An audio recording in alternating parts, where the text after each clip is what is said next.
Hello, welcome back. Today we're going to test for conservative vector fields in three-dimensional space. Another thing we call this is called the vector field curl. So what is curl? Well, curl is a vector that describes the very small rotation of a vector field. So if you have a vector field that is rotating, that is what we call the curl. The direction of the curl is used to find the axis of rotation. And for that, we think of our right-hand rule. So if my curl is rotating this way, I know the axis of my rotation. So how do we get the curl of a vector field? Now remember, this is also thinking of how we find a conservative vector field. So the curl is defined as mi in the I direction, n in the y direction, plus p in the k direction. Now if you notice, get rid of these two right here, and we have our vector field from, we get our vector field in two-dimensional space. We're just adding another variable to it.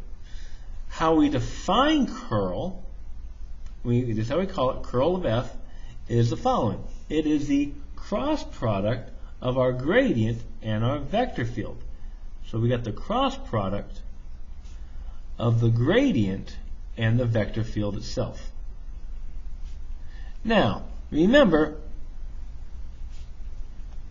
this should be a pretty easy test to tell if it's conservative or not. Remember, given the function, what is true about the gradient and the vector field, they would be equal. And if these are equal, the cross product, of course, would be 0. So that's kind of what we're going to be looking for here. We want this cross product of the gradient and the vector field to be 0. So this is our rule.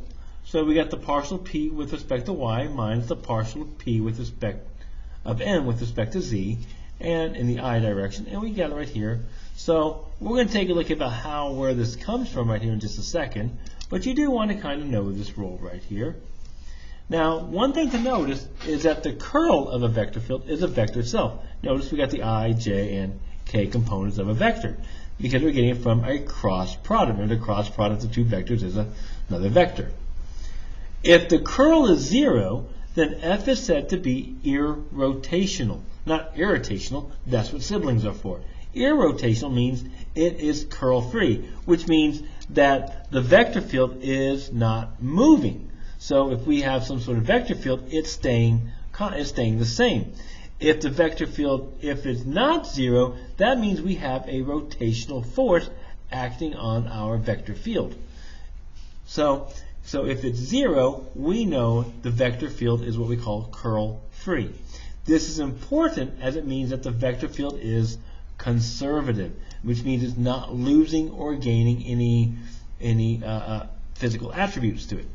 In physics, these represent forces in which energy is conserved, or it should be is conserved. So how do we get curl? Well, it's a vector, so it's going to come from our determinant of our vector field and our gradient. So if you notice up here we have our gradient, and down here we would have our vector field. So to get the curl, if my vector field is mi nj plus pk, then I'm going to take that gradient, which is my set of partials, over my vector field in 3 dimensions. And we've done this before. We get rid of the i's. This would become the partial of p, that's how we read this, with respect to y, minus the partial of n with respect to z. And of course that's in the I direction. Minus, because remember we're going to go minus here. It's been a while since we cross product determinants for a while. So minus, now we're going to eliminate the j's, and it becomes a partial of p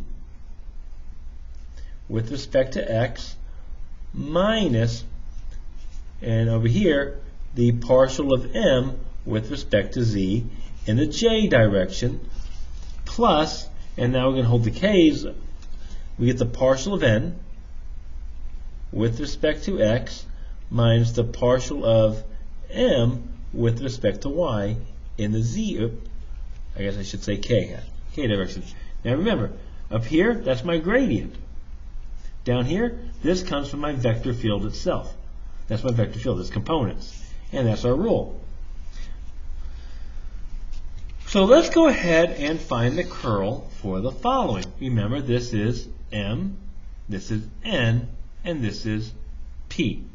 So we could rearrange our rule right here so we can actually do all of this over again. I, J, K. My gradient, with my partials with respect to X, my partials with respect to Y, and my partials with respect to Z. Likewise, my vector field, M, N, and P, right there. And of course, we can just use our rule right here, or you can use your gradient if you like. It's up to you.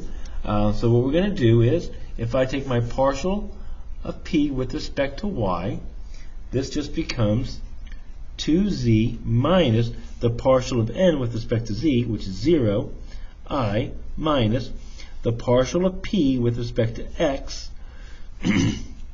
there is none, so that's just 0, minus the partial of M with respect to Z, and there's none, so that's just 0, that's going to be 0J, plus the partial of N with respect to X, which is going to be 2X, minus the partial of M with respect to Y, also becomes 2X, and that's going to become K.